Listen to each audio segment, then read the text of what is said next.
Few people would make for a stronger formal introduction than our next speaker.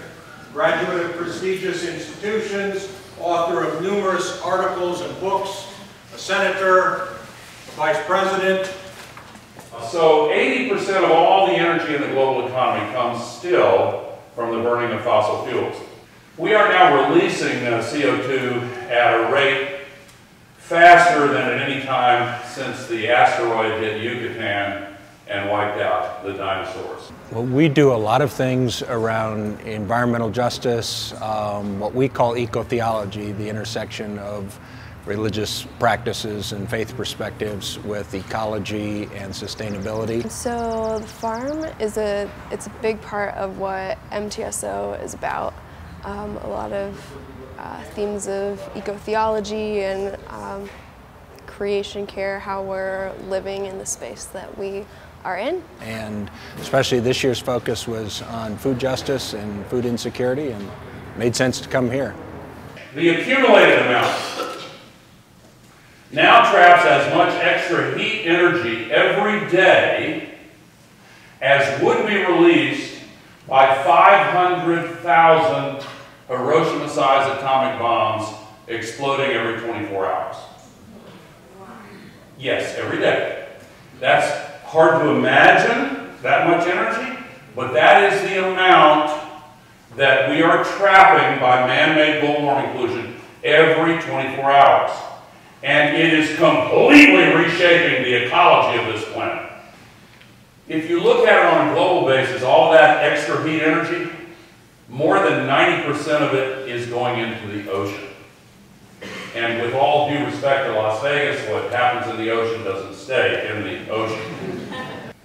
This is absurd. This is unthinkable.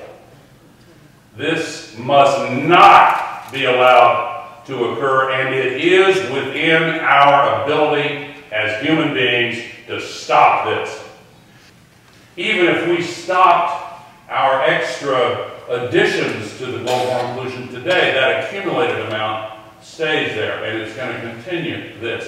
We need to remove CO2. And by the way, better farming methods and sequestering it in topsoil is probably the single best way to do it.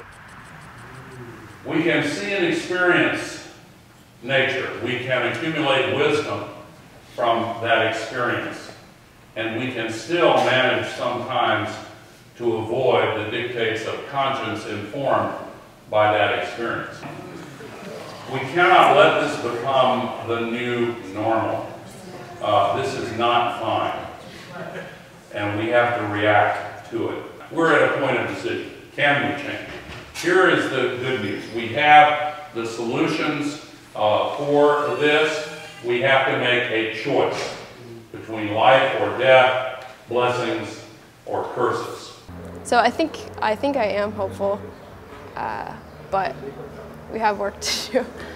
And if you think back to the abolition movement, to the women's suffrage movement, to the civil rights movement, to the movement to end apartheid, more recently to the gay and lesbian rights movement, every one of those movements and their advocates encountered a long list of no's, seemingly unsurpassable barriers, but they kept at it. And what all of those movements had in common was that eventually, as the underbrush was cleared away, the central choice was revealed as a choice between what's right and what's wrong. Get the complications out of the way.